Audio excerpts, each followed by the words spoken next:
I thank each and every one of you for the collective and individual effort you have put in to help contain the spread of the disease on our shores.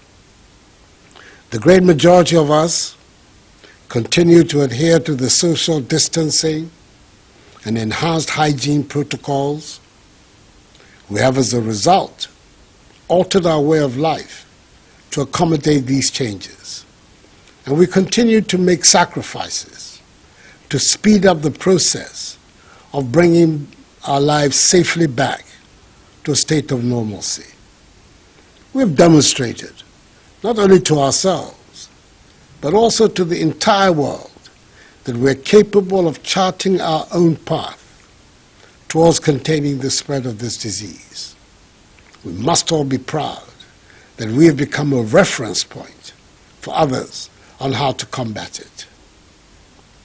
In all of this, I say a special aiku to our heroic healthcare workers, our efficient teams of contact tracers and testers, our far-sighted scientists, our professional security personnel, and responsible members of our media, who've done a yeoman's job over the last 11 weeks in the fight. Your efforts are truly appreciated, and the Ghanaian people will always be in your debt. Evidence that large gatherings provide the most fertile grounds for the spread of the virus. On 15th March, 3 days later, under the Imposition of Restrictions Act 2020, Act 1012, I placed a ban on public gatherings and closed down all schools and universities. On 21st March, I closed all our borders by land, air, and sea. Subsequently, on 27th March, I placed restrictions on movement of persons in the Greater Accra metropolitan area, Tema, Kaswa, and the Greater Kumasi metropolitan area and contiguous districts for a period of 3 weeks. In view of the obvious economic difficulties that the tough measures brought, I also announced far-reaching reliefs to ease the economic and social burden on households and businesses. These included subsidies on utilities for all, tax reliefs and financial packages for businesses, and incentives for our frontline health workers. Fellow Ghanaians, as of today, Sunday, 31st of May, under these measures, we've conducted 218,425 tests.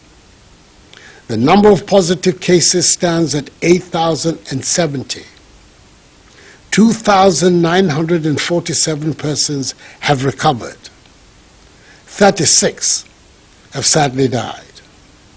13 persons are severely ill, with 3 critically ill, for which 1 is on a ventilator.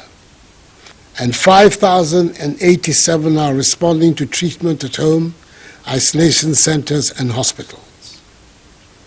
Our hospitalization and death rates have been persistently very low, some of the lowest in Africa and in the world. The Ghanaian people are not dying of the virus in the hundreds and thousands that were earlier anticipated and that are being seen on a daily basis in some other countries. Indeed, we are witnessing a much milder manifestation of the virus in the country than was initially feared. And I dare say that it is the grace of God and the measures taken by government that have produced this result. Our ability to trace, test, and treat persons with the virus has improved considerably. We now have a large army of efficient contact tracers.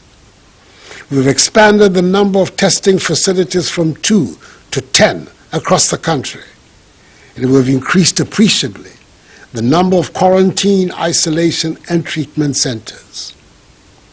We've lessened our dependence on foreign imports and scaled up significantly domestic production and distribution of personal protective equipment to our healthcare workers, evidenced in the provision of 4,440,690 gloves, 3,524,205 nose masks, 62,194 goggles, 109,829 liters of sanitizers, 85,995 head covers, 82,655 gowns, 53,517 medical scrubs, and 43,693 N95 face masks.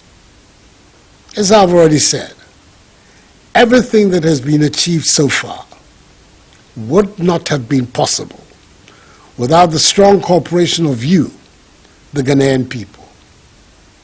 I know at firsthand the devastating impact the measures employed to defeat the virus has had on our social, religious, cultural, and economic lives, as well as on our jobs and the education of our children. And yet, because of love of country, we have borne with them. I know, however, that we cannot live with these restrictions forever, and that is, it is imperative we find a safe way to return our lives to normality, as other nations across the globe are trying to do.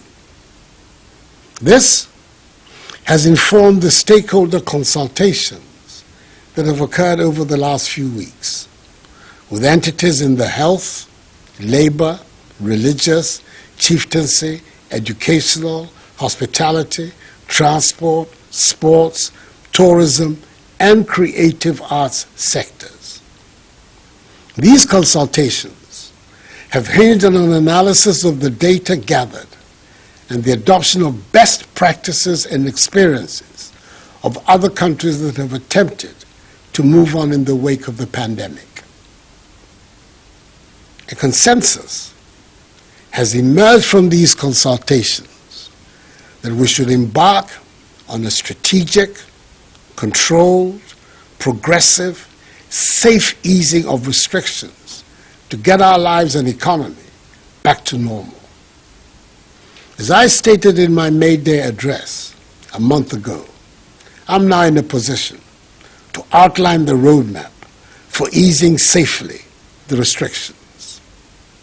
Ours is going to be a phased approach involving a selected list of public gatherings based on their risk profile, socioeconomic impact, and most importantly, our capacity to enforce and to respond in the event of a flare-up in our number of infections. So, fellow Ghanaians, with effect from Friday, 5th June, we will begin stage 1 of the process of easing restrictions. An abridged format for religious services can commence. 25% attendance with a maximum number of 100 congregants can worship at a time in church or at the mosque, with a mandatory 1 meter rule of social distancing between congregants. In addition to the mandatory wearing of masks for all persons at all times in churches and mosques, a register of names and contact details of all worshippers and hand-washing facilities and sanitizers must be provided, with a maximum duration of 1 hour for each service. Religious institutions that are desirous of opening their premises to their members, such as churches, mosques, and others, must disinfect, fumigate, and put in place the requisite logistics needed to guarantee safe opening and operationing. They must work with the designated regulatory bodies and undertake test runs of the protocols I have outlined. I would appeal to them, in the case of Christians, on the first Sunday of reopening, i.e. 7th June, In the case of the Adventists, Saturday, 6th June. And in the case of Muslims, on the first Friday, i.e. Salat al-Jum'ah, on 5th June, to dedicate their worship to prayers for the nation in these challenging times. The Minister for Religious Affairs will tomorrow, Monday, 1st June, outline in detail the specific guidelines for the safe reopening of our churches and mosques. From Monday, 15th June, the decision has been taken after engagement with the teacher unions, whose cooperation I salute, to reopen schools and universities to allow for final year, junior high, senior high, and university students to resume classes ahead of the conduct of their respective exit examinations. Indeed, final year university students are to report to their universities on 15th June. Final year senior high school SHS3 students, together with SHS2 Go Track students, on 22nd June. And final year junior high school JHS3 students on 29th June. JHS3 classes will comprise a maximum of 30 students. SHS classes a maximum of 25 students, and university lectures would take place with half the class sizes. All final year students of educational and training institutions, which are being managed by ministries other than the Education Ministry, are to return to school on 15th June to complete their exit examinations. Again, prior to the opening of schools and universities, the Ministry of Education and the heads of public and private educational institutions will fumigate and disinfect their institutions. Each student, teacher, and non-teaching staff will be provided with reusable face masks by the Ministry of Education. With the avoidance of doubt, all other educational facilities, private and public, for non-final year students will remain closed. The Minister for Education in the coming days will outline in detail the specific guidelines for the safe reopening of our schools and universities. Private burials, now with a maximum of 100 persons, can continue to be performed. Restaurants providing seated services can operate under appropriate social distancing arrangements and hygiene protocols. Individual, non-contact sports can go ahead. Conferences, workshops, weddings, and political activities, except rallies, can now take place, but with limited numbers, not exceeding 100 persons present, with the appropriate social distancing and hygiene protocols. Marketplaces, workplaces, public transport, and constitutional and statutory bodies such as the Electoral Commission, the National Commission for Civic Education, and the National Identification Authority, whose activities were exempted from the outset from these restrictions, must conduct their activities in accordance with social distancing and the necessary hygiene and safety protocols.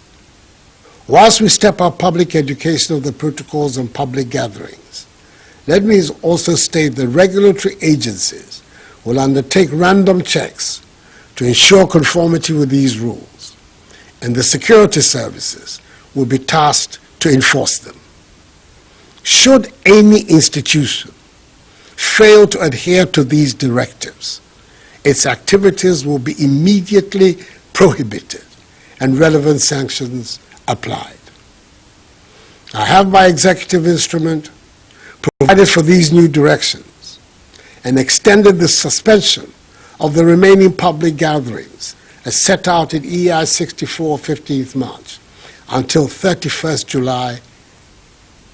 In here, I refer to the suspension of sporting events, nightclubs, cinemas, drinking spots, bars, beaches, festivals, funerals, political rallies, and large religious gatherings such as crusades, pilgrimages, and conventions. Our border, by air, land, and sea, remains closed until further notice for human traffic. However, given that there are Ghana residents stranded abroad, special dispensation is going to be given for their evacuation back to Ghana, where they will be subjected to the mandatory quarantine and safety protocols. Fellow Ghanaians, it is said that with greater freedom comes greater responsibility. The introduction of this phased opening up of our country means that each and every one of us must continue to remain vigilant and respect the enhanced hygiene and social distance protocols that have become part and parcel of our daily routine over the last 3 months. We cannot afford to let our guard down and ruin the successes we have chalked over this period. Yes, there exists a possibility of a potential surge in infections. As a precautionary measure, we've strengthened further our existing national, regional, and district response teams with the support of the security forces to step up to deal with any eventuality. Over recent weeks, we have learned from the cases at the fish processing plant in Tema and in the Obuasi municipality how to deal with such sudden spikes. We will continue to learn, review, and adjust where and when we need to do so. We will only proceed with this staggered opening up of our country when it is safe to do so. Fellow Ghanaians, now more than ever, we must adhere to enhanced personal hygiene and social distancing protocols. Wash our hands with soap under running water, refrain from shaking hands, and we'll wear our masks whenever we leave our homes. In the Ghanaian context, it has been established that the cases of comorbidity, i.e. underlying health conditions, that are associated with almost all the COVID-related deaths are mainly diabetes and hypertension. The risk factors for these diseases are being overweight, eating refined foods, too much salt and sugar in meals, inadequate physical exercise, excessive alcohol intake, and smoking. It is thus critical that we improve our fitness levels and adopt healthy eating practices that incorporate our local foodstuffs, which boost our immune systems. Persons with these diseases must take extra precautions and take their treatment seriously. I'm calling upon the Ministry of Information, the National Commission for Civic Education, and the media to intensify public education of these protocols and directions. I entreat all religious, traditional, community and opinion leaders to continue to partner with government in engaging, mobilizing, and enforcing adherence to social distancing and personal hygiene practices in their respective communities. Fellow Ghanaians, as I stated in my 5th address to the nation, we will protect people's lives, then their livelihoods. It is this principle that guided the decision to impose restrictions and continues to guide me today. The fact of the matter is that the measures we have taken appear, by the grace of God, to be working. Our healthcare system is so far not overwhelmed, and you, the Ghanaian people, have largely embraced the principles of social distancing, the wearing of masks, and the enhanced hygiene protocols, which are our most effective defenses against the virus. We've learned many lessons from this pandemic. The most obvious is that we have to fortify urgently our public health system.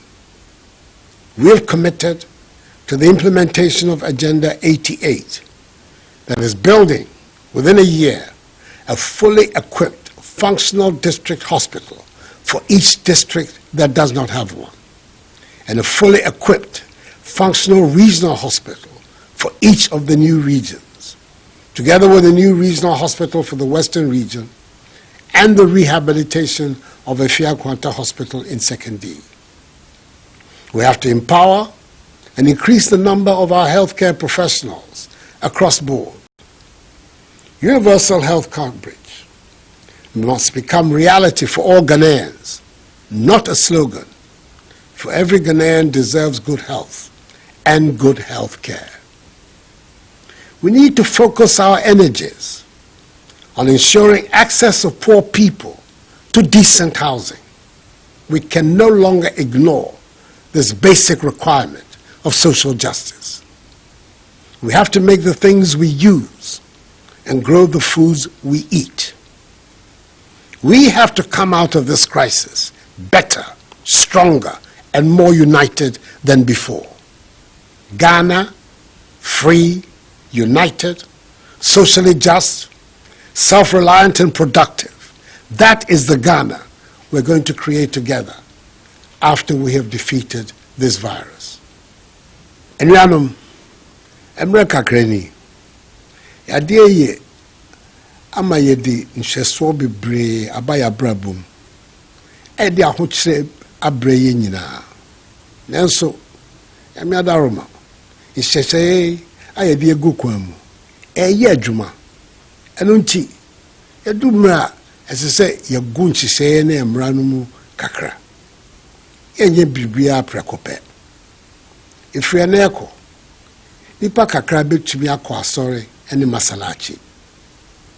Yɛmba sukuufoɔ a wɔn bɛwie JHS, SHS ne university bɛtumi asan akɔ school akɔwie wɔn sɔhwɛ. Yɛyɛ ntotoyɛ ne hyehyɛ pa a ɛbɛbɔ teacherfoɔ ne yɛmma ne ho ɛban. Mesrɛ mo, biribiara mu ɛsɛ sɛ yɛkɔ so di seminar ne nsuo ɛhohoro yɛn nsa. Yɛmfa sanitizer mpepa yɛn nsa. Yɛnhyɛ mask. Yɛpue kɔ nipa mu a, yɛmma nkwan ndeda yɛn ntam. Yɛndidi yɛn ho ni. Ne yɛndi yɛn aduane titiriw. Mesrɛ mo, asɛm a meka, mongye ntom na montaa m'akyi. Na mommoa me, na me nso mentumi mmoa mo. Yɛayerɛ yi abɔ yɛn nyinaa fam. Nti yɛn nyinaa mbom, yɛnsɔre mpagya yɛn ɛne yɛn man Ghana. Ɛyɛ me mɛ, besane wɔte hefi mu fio. Ne hani bi mewa ɛha wɔ fɛn. Twindɔmɔdromo na. Na ɛkɛ hefi mu na ne etuni no ɛwɔ. Mimba magbɔdzɔ mi fio. Agbene me fio banye amebo somo ke maslachi ya. Wobi ni yo JHS, SHS, ke university ni ameba gbena, me banya ameya ni ameya gbena. Mi togbejiano. Koni school bi ke ame ni choloi ni sane ko akaba. Isani waha be aka wote. Ni wa forwarding. Ni wa kwa sanitizer afe wode. Ni wa wo mask. Ni wa kwa wahe ojogba. Ni wa ye woma ni eni. Mi panye fai. Sani min yone. Nye hia, nye ye. Ni nye ba finse.